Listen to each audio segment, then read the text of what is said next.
आपण मैंने आम चैनल पाइपर संपूर्ण ओडिया मीडियम नुआ सिलेबस अनुसार गणित विज्ञान और इंग्राजी पाठर आलोचना और तार प्रश्नोत्तर सहित ओडिया व्याकरण इंग्राजी व्याकरण और गणित ट्रिक गोटे पर गोटे वीडियो बैक टू बैक पाइबापी आम YouTube channel easy learning Odia को सब्सक्राइब कर रखु जहाँफल कौन हम जिते वीडियो सब अपलोड हो आपंक पाखे सहजरे पहुंची आम वीडियो भल लगुले गोटे लाइक करूँ सांग सहित सेयार करूँ और आपको केमती लगे आमको कमेंट रे निश्चय जनातु और जदि आप वीडियो पीडीएफ पाइबा चाहते हैं आमर Telegram channel easy learning Odia को जॉइन होगी रहंतु। हेलो हाय नमस्कार। तो पिला माने आमे पढुथिले षष्ठ श्रेणी रो गणित जहा होची हमरो नुआ सिलेबस में जाई गणित प्रकाश ताहरा आमे चैप्टर नंबर 4 आरंभ करथिले तथ्य उपस्थापना और परिचालना।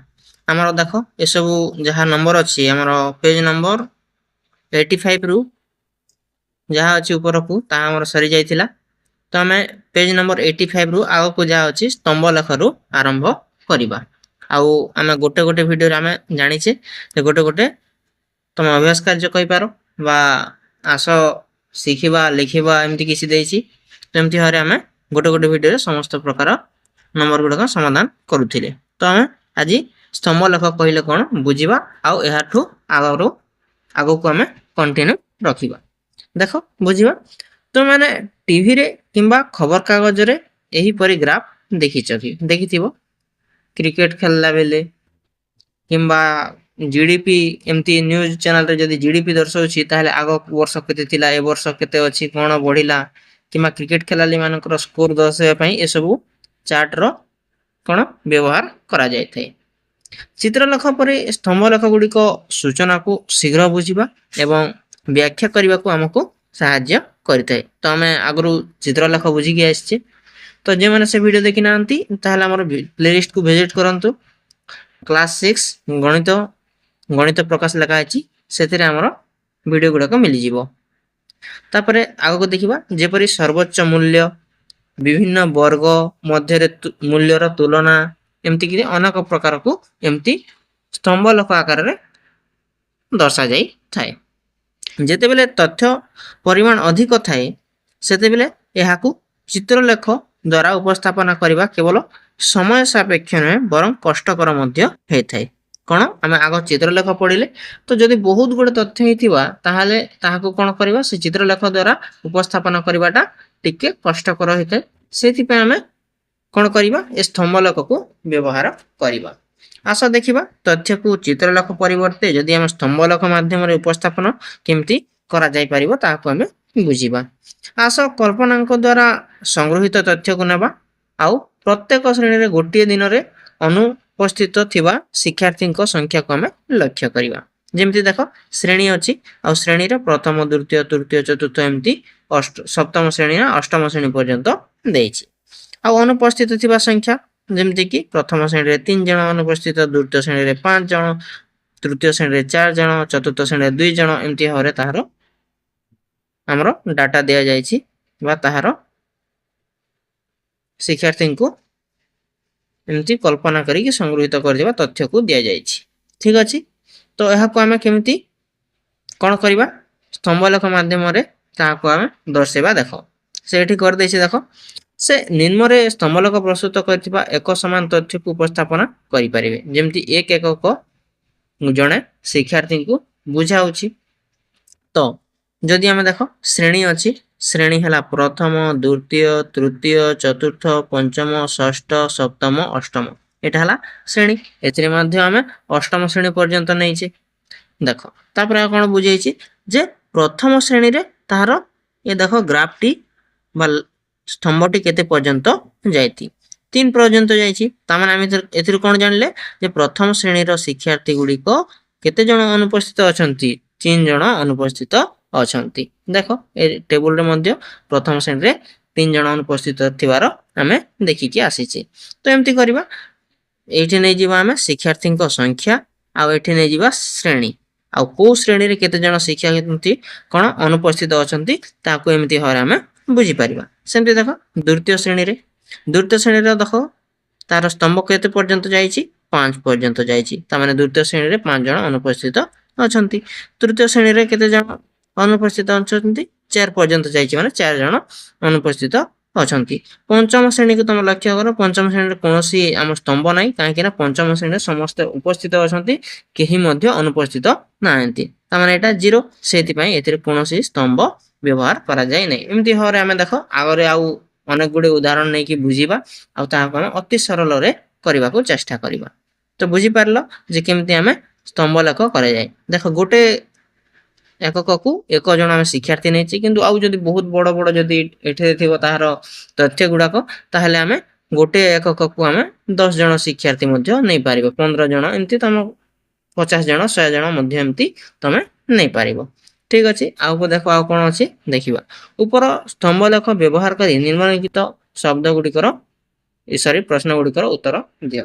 ଠିକ ଅଛି, ଦ୍ୱିତୀୟ ଶ୍ରେଣୀରେ ସେହି ଦିନ ଡେଢ଼ ଜଣ ଶିକ୍ଷାର୍ଥୀ ଅନୁପସ୍ଥିତ ଥିଲେ। ଦ୍ୱିତୀୟ ଶ୍ରେଣୀରେ ଦେଖ 5 ଜଣ, ଏଠି 5 ପର୍ଯ୍ୟନ୍ତ ଯାଇଛି, ତ ଆମେ ଏଠି ଲେଖି ନେବା 5 ଜଣ। ସେମିତି 2 ନମ୍ବର ପ୍ରଶ୍ନ ପଚାରିଛି, କେଉଁ ଶ୍ରେଣୀର ସବୁଠାରୁ ଅଧିକ ସଂଖ୍ୟକ ଶିକ୍ଷାର୍ଥୀ ଅନୁପସ୍ଥିତ ଥିଲେ? କେଉଁ ଶ୍ରେଣୀ? ଦେଖ କାହାର ସ୍ତମ୍ଭଟି ଉଚ୍ଚ ପର୍ଯ୍ୟନ୍ତ ଯାଇଛି? ଅଷ୍ଟମ ଶ୍ରେଣୀ। ଦେଖ କେତେ ଜଣ? 7 ଜଣ, ସେଥିପାଇଁ ଆମେ ଅଷ୍ଟମ ଶ୍ରେଣୀ ଲେଖିଦେବା ଏଠି।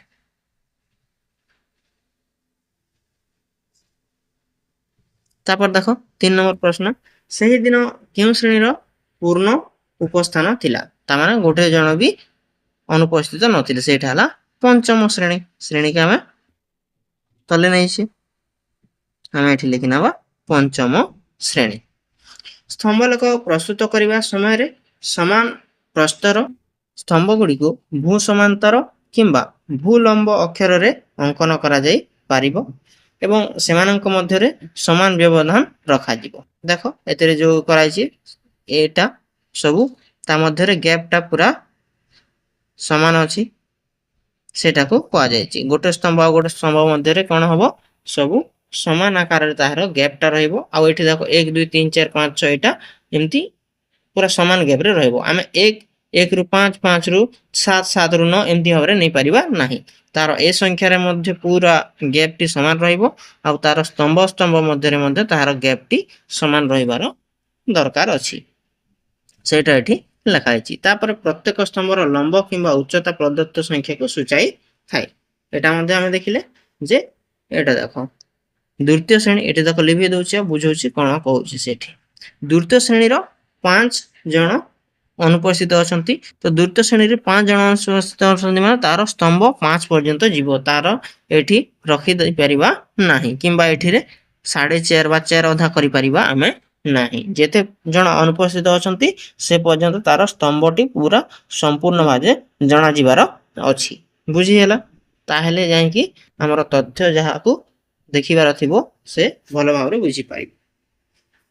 ତାପରେ ଆମେ ଚିତ୍ରଲେଖରେ ଲକ୍ଷ୍ୟ କରିଛୁ, ଯେତେବେଳେ ବାରମ୍ବାରତା ଅଧିକ ହୋଇଥାଏ ସେତେବେଳେ ଆମେ ଏକ ସ୍କେଲ ବ୍ୟବହାର କରିଥାଉ। ଠିକ ଅଛି, ତାପରେ ଭାଗକୁ ଦେଖିବା। ଟ୍ରାଫିକ ପରିଚାଳନା ପ୍ରକୋଷ୍ଠ ଦ୍ୱାରା ସଂଗୃହୀତ କୌଣସି ଏକ ବ୍ୟସ୍ତବହୁଳ ରାସ୍ତାର ଛକ ଦେଇ ଯାଉଥିବା ଯାନବାହନ ଉପରେ ନଜର ପକାଇବା। ଗୋଟିଏ ଦିନର ସକାଳ 6ଟାରୁ ଆରମ୍ଭ କରିକି ମଧ୍ୟାହ୍ନ 12ଟା ପର୍ଯ୍ୟନ୍ତ ଭୁବନେଶ୍ୱର ବାଣୀବିହାର ଛକ ଦେଇ ଚଳାଚଳ କରୁଥିବା ଯାନବାହନ ସଂଖ୍ୟାକୁ ଟ୍ରାଫିକ ପୋଲିସ ନିମ୍ନ ସ୍ତମ୍ଭ ଲେଖରେ ପ୍ରଦର୍ଶନ କରିଛନ୍ତି। ଦେଖ ଏଟା ବାଣୀବିହାର ଗୋଟେ ଛକର ସକାଳ 6ଟାରୁ ମଧ୍ୟାହ୍ନ 12ଟା ମଧ୍ୟରେ ଯେତେ ସବୁ ଗାଡ଼ି ବାହନ ଗୁଡ଼ିକ ଆସୁଛି ତାହାକୁ ଏମିତି ଗୋଟେ ସ୍ତମ୍ଭ ଲେଖରେ ପ୍ରକାଶ କରାଯାଇଛି। 6ଟାରୁ 12 ପର୍ଯ୍ୟନ୍ତ ପ୍ରତି ଘଣ୍ଟାରେ ଛକ ଦେଇ ଯାଉଥିବା ଯାନବାହନକୁ ସ୍ତମ୍ଭ ଲେଖରେ ଦର୍ଶାଯାଇଛି। ଦେଖ ଏକ ଏକକ ସମାନେ 100ଟି ଯାନବାହନ ବା 100ଟି ଗାଡ଼ି ମଟର ଯାହା ତମେ ଜାଣିପାରିବ। ତ ଏମିତି ଭାବରେ ତାହା ଦିଆଯାଇଛି। ଦେଖ ଯାନବାହନ ସଂଖ୍ୟା 100 200 300, ଏଟା ଦେଖ ଏପଟେ ଆମେ ସଂଖ୍ୟା ନେଇଛେ ଆଉ ଏପଟେ ତାହାର ବ୍ୟବଧାନ ନେଇଛି। ବ୍ୟବଧାନ ବେଲେ ସମୟର ବ୍ୟବଧାନଟା ହେଲା, ତାହାର ସମୟର ବ୍ୟବଧାନ। 6 ରୁ 7 ପର୍ଯ୍ୟନ୍ତ କେତେ ଜଣ ବା କେତେଟି ଯାନବାହନ ଯାଇଛି ତାହା ଏଠି ଦର୍ଶାଯାଇଛି। 6 ରୁ 7 ପର୍ଯ୍ୟନ୍ତ ଦେଖ 100 ଆଉ 200ର ମଧ୍ୟରେ ଅଛି, ତ ଏଟା ଆମେ କ'ଣ କହିପାରିବା? 150ଟି ଯାନବାହନ 6 ରୁ 7 ମଧ୍ୟରେ କ'ଣ ହେଇଛି? ତାହାର ଚଳାଚଳ ହେଇଛି। ଏଥିରେ ଆମେ 150 ଲେଖିନେବା ହେଲା। ତାପରେ 7 ରୁ 8 ମଧ୍ୟରେ ଦେଖ ଏଠି 1200ଟି ଯାନବାହନ ଚଳାଚଳ ହେଇଛି ବାଣୀବିହାର ଛକରେ। ତାପରେ 8 ରୁ 9 ମଧ୍ୟରେ ଆମର 1000ଟି ଯାନବାହନ। ଦେଖ 1000 ମୁଁ କେମିତି ଜାଣିଲି, ଏଟା କୋଉ ପର୍ଯ୍ୟନ୍ତ ଯାଇଛି ଦେଖ ଏ ପର୍ଯ୍ୟନ୍ତ ଆସିଛି, ସେଇ ପାଇଁ 1000 ଯାନବାହନ ଚଳାଚଳ ହେଇଛି ବୋଲି ଜାଣିପାରୁଛି। ତାପରେ 9 ରୁ 10 ମଧ୍ୟରେ ଆମର 800ଟି, ଦେଖ 800 କୁ ଦର୍ଶଉଛି ନା, ହଁ। ତାପରେ 10 ରୁ 11 ମଧ୍ୟରେ ଆମ 700ଟି ଯାନବାହନ ଚଳାଚଳ ହଉଛି ବାଣୀବିହାର ଛକରେ। ତାପରେ 11 ରୁ 12 ମଧ୍ୟରେ 600ଟି ଯାନବାହନ କଣ ହଉଛି ଚଳାଚଳ ହେଉଥିବାର ଜଣା ପଡିଛି। ଏମିତି ଭାବରେ ଗୋଟେ ଟ୍ରାଫିକ ପୋଲିସ ତାହାର ତଥ୍ୟ ଦେଇଛନ୍ତି। ତ ଏକ ଏକକ ମାନେ 100ଟି ଯାନବାହନ, ବୁଝିଗଲା।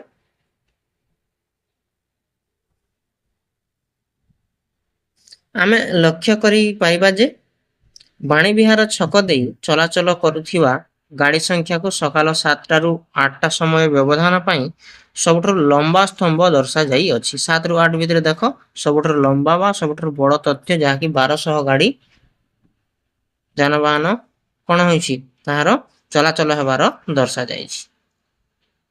ଅର୍ଥାତ୍ ସ୍ତମ୍ଭଲେଖରେ ଦର୍ଶାଯାଇଛି ଯେ ସେହି ସମୟରେ 1200ଟି ଯାନବାହନ ବାଣୀବିହାର ଛକ ଦେଇ ଯାଇଛି, ଯାହା ଏବେ ମୁଁ ତୁମକୁ ବୁଝେଇଲି। ଦ୍ୱିତୀୟ ସ୍ତମ୍ଭ ହେଉଛି ସକାଳ 8 ରୁ 9 ସମୟ ପାଇଁ। ସେହି ସମୟରେ 1000ଟି ଯାନବାହନ ବାଣୀବିହାର ଛକ ଦେଇ ଯାଇଛି। ଦେଖ ମୁଁ ମଧ୍ୟ ଲେଖିଦେଇଛି ଦ୍ୱିତୀୟ ସ୍ତମ୍ଭ ପାଇଁ 1000ଟି ହେଲା। ସେହିପରି 6 ରୁ 7 ବ୍ୟବଧାନ ପାଇଁ ଆମେ ସବୁଠାରୁ କମ୍ ସଂଖ୍ୟକ ଯାନବାହନ ଚଳାଚଳ କରିବାର ଏଠି ସ୍ତମ୍ଭ ଦର୍ଶାଯାଇଛି। ଅର୍ଥାତ୍ ସେହି ସମୟରେ ପାଖାପାଖି 150ଟି, ଯାହା ମୁଁ ଏଠି ଲେଖା ହେଇଛି ଦେଖ 6 ରୁ 7 ଭିତରେ 150ଟି ମୁଁ ଲେଖିଛି। ଯାନବାହନ ବାଣୀବିହାର ଛକ ଦେଇ ଦ୍ୱିତୀୟ ସବୁଠାରୁ ସ୍ତମ୍ଭ ହେଉଛି 11 ରୁ 12 ର ବ୍ୟବଧାନ ମଧ୍ୟରେ, ଯେତେବେଳେ ପ୍ରାୟ 600ଟି ଯାନବାହନ ବାଣୀବିହାର ଛକ ଦେଇ ଦର୍ଶା ଯାଇଅଛି ହେଲା। 600 ଦ୍ୱିତୀୟ ସବୁଠାରୁ କମ୍ ହେଲା, ତାହା ହେଉଛି 600, 150 ପରେ 600 ଅଛି। ତାପରେ ଦେଖ ଦିଆଯାଇଛି ସ୍ତମ୍ଭଲେଖର ଦର୍ଶାଯାଇଥିବା ସକାଳ 8 ରୁ 10ଟା 2 ଘଣ୍ଟା ବ୍ୟବଧାନରେ ବାଣୀବିହାର ଛକ ଦେଇ ଯାଉଥିବା ମୋଟ ଯାନବାହନ ହେଲା 1000 ପ୍ଲସ୍ 800 ତାହାର 1800। ତ ତମକୁ ଖାଲି ଗୋଟେ ଘଣ୍ଟାରେ ନାହିଁ 2 ଘଣ୍ଟାରେ ମଧ୍ୟ ପଚାରିପାରେ, ଯେମିତିକି 10 ରୁ 12ଟା ଭିତରେ ଏମିତି ମଧ୍ୟ ପଚାରିପାରେ, କିମ୍ବା 9 ରୁ 11ଟା ଭିତରେ, 8 ରୁ 10ଟା ଭିତରେ। 8 ରୁ 10ଟା ଭିତରେ ଦେଖିଲେ ଆମେ ଦୁଇଟା ଦେଖିବାକୁ ପଡ଼ିବ, 8 ରୁ 9 ଆଉ 9 ରୁ 10 ଦୁଇଟାକୁ ମିଶିଦେବା, ତାହେଲେ 8 ରୁ 10 ହେଇଯିବ। ତ 8 ରୁ 10 1000 ପ୍ଲସ୍ 800 1800 ଆସିଗଲା। ଏମିତି ଭାବରେ ଆମେ ଜାଣିପାରିବା। ଏବେ ଦେଖ ଏଥିରେ ଯେଉଁ ପ୍ରଶ୍ନ ଗୁଡ଼ିକ ଦେଇଛି ଆସ ବୁଝିବା ପେଜ୍ ନମ୍ବର 88ରେ ତାହାକୁ ଆମେ ସମାଧାନ କରିବା। ଦେଖ ଗୋଟେ ଗୋଟେ କରି ଆମେ ଯାହା ଦେଇଛି ତାହାର ଉତ୍ତର କରିବା। ଆମର ଭିଡ଼ିଓ ଭଲ ଲାଗିଥିବ ବୋଲେ ଗୋଟେ ଲାଇକ୍ କରିଦେବ, ସାଙ୍ଗମାନଙ୍କ ସହିତ ଯାହାକୁ ଦରକାର ଥିବ, କି ନିଜେ ପଢ଼ିବାକୁ ଚାହୁଁଥିବ, ଯିଏ ଯଦି ନିଜେ ପଢ଼ିବାକୁ ଚାହୁଁଥିବେ କିମ୍ବା କୌଣସି ଛୁଆକୁ ପଢ଼ାଇବାକୁ ଚାହୁଁଥିବେ, ଟ୍ୟୁସନ୍ ପଢ଼ଉଥିବେ ବୋଲେ ଏ ଆମର ଚ୍ୟାନେଲଟି ଆପଣଙ୍କୁ ବହୁତ ସାହାଯ୍ୟ ହେବ। ସେଥିପାଇଁ ସବସ୍କ୍ରାଇବ୍ କରି ମଧ୍ୟ ରଖିବେ। ଠିକ୍ ଅଛି, ଆମେ ଦେଖ ଆସ ବୁଝିବାର 1 ନମ୍ବର କ'ଣ ପଚାରୁଛି ଦେଖିବା। ଆମର 1 ନମ୍ବର କ୍ୱେଶ୍ଚିନ୍ରେ ପଚାରୁଛି ସକାଳ 6ଟାରୁ ମଧ୍ୟାହ୍ନ 12ଟା ପର୍ଯ୍ୟନ୍ତ ବାଣୀବିହାର ଛକ ଦେଇ ମୋଟ କେତେ ଯାନବାହନ ଅତିକ୍ରମ କରିଥିଲା। ଦେଖ ତାମାନେ ସକାଳ 6 ରୁ 12 ପର୍ଯ୍ୟନ୍ତ ହିଁ ଅଛି, ତାମାନେ ଏସବୁ ଯେତେ ଅଛି ତାହାକୁ ଆମକୁ 6 ରୁ 12 ବେଳେ ସବୁକୁ ଆମକୁ ଯୋଗ କରିବାକୁ ପଡ଼ିବ। ତ ମୁଁ ତ ଏଠି ଲେଖିଦେବି ପ୍ରଥମେ, ତାପରେ ହିଁ ଆମେ ଯୋଗ କରିବା। ତ ଆମେ 6 ରୁ 12 ପ୍ରଥମେ 150 1200 1000 ସବୁକୁ ଆମେ ଯୋଗ କରିବା। ତ ପ୍ରଥମେ ଦେଖ ଦେଖିନିଅ 150 ଯୋଗ 1200 ଯୋଗ କେତେ ଅଛି 600, କ'ଣ କ'ଣ ଲେଖିନେଲେ, ହଁ 600 ଲେଖିନେଲେ ବି 700 800 ଆଉ 1000 ବାକି ରହିଲା। ତାପରେ ଲେଖିବା ଆମେ ଆଗ ପଛ କରି ଲେଖିଲେ ମଧ୍ୟ ହେବ ଏଟା ହେଲା, 700 ପ୍ଲସ୍ 800 ପ୍ଲସ୍ 1000, ତାମାନେ ସବୁ ମିଶିଲେ କେତେଟି ଯାନବାହନ ଚଳାଚଳ କରୁଛି ଆମକୁ ତାହା ଜଣାପଡ଼ିଯିବ। ତମେ ଏଟାକୁ ଯୋଗ କରିବ। ଦେଖ ମୁଁ 1000 800 1800 700 2500 3100 आउ 1200 ହେଲା ମୋ 4300 4450 टोटाल गाड़ी चलाचल करू अछि। देखो मो डाटा जदि टिके अदे कोठी भूल रहे ताहले निजे मध्य एटा जोग करी लिखि परिबो हला काहे कि ना मो पाटर करछि ना सेति में टिके अदे ध्यान र सहित देखिबो। तापर देखो 2 नंबर पचारुछि कोन सकाल 7 टारू मध्याह्न 12टा मध्यरे विभिन्न स्तंभ अवधि तुलना रे सकाल 6 टारू 7 टा मध्यरे एते कम संख्यक जानवाहन काहे कि चलाचल करूथिला बोली तमे भाबुछ।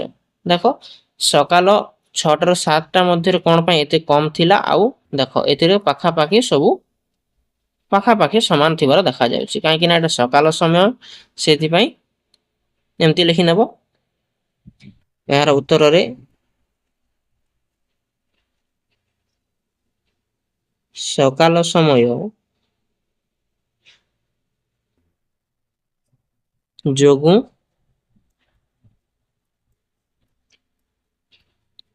कम मात्रा रे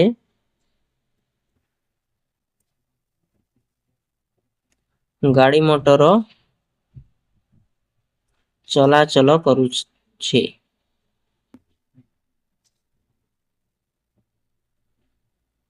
अनेक लोक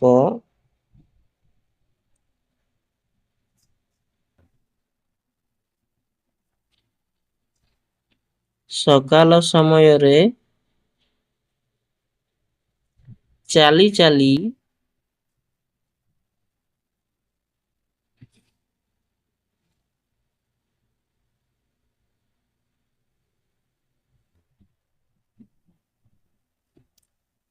देखो हम कोन लिखिनले सकाल समय जोगु कम मात्रा रे गाड़ी मोटर चलाचल करूछि।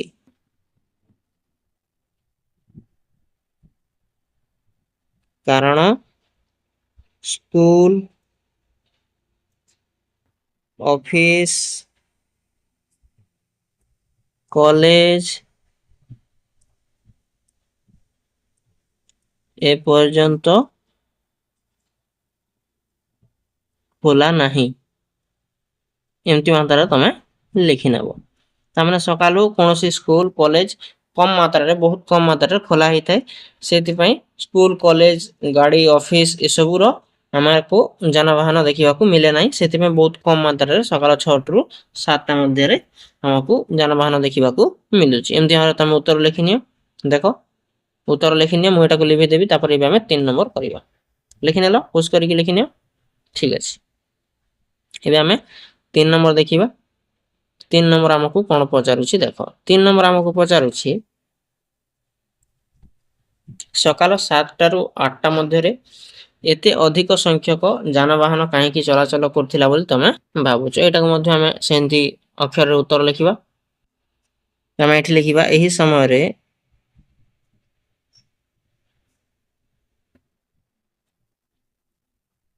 स्कूल बस ऑफिस जीवा पई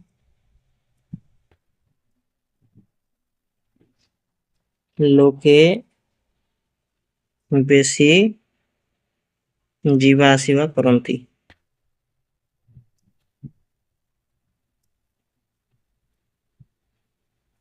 एमती हारे तमे तार उत्तर लिखि नेबो 3 नंबर रो।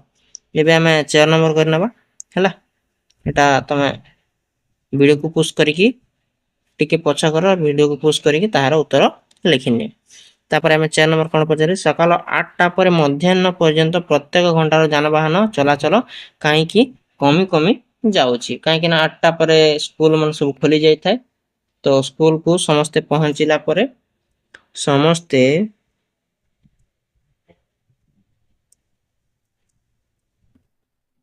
स्कूल कॉलेज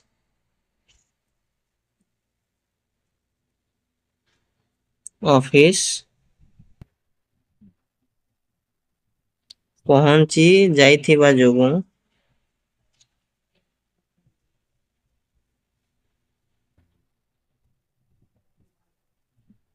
कमी कमी जाउची। एमती हारे तमे तार उत्तर लिखि नेबो। तो ଏ ଥିଲା ଆମର ପେଜ ନମ୍ବର 88 ରେ ଯାହା ସବୁ ନମ୍ବର ଥିଲା ଆମେ ତାହାକୁ ସବୁ ସମାଧାନ କରିଦେଲେ। ଆପଣମାନଙ୍କୁ ଯଦି ଭଲ ଲାଗିଲା ଗୋଟେ ଲାଇକ୍ କରିବେ, ସାଙ୍ଗମାନଙ୍କ ସହିତ ସେୟାର କରିବେ ଓ ଆମର ଚ୍ୟାନେଲକୁ ସବସ୍କ୍ରାଇବ କରିକି ରଖିବେ। ଏହାର ପରଠାରୁ ଆମେ ଅନ୍ୟ ଭିଡ଼ିଓରେ ଆଲୋଚନା କରିବା। ସେ ପର୍ଯ୍ୟନ୍ତ ଆମକୁ ବିଦାୟ ଦିଅନ୍ତୁ। ନମସ୍କାର।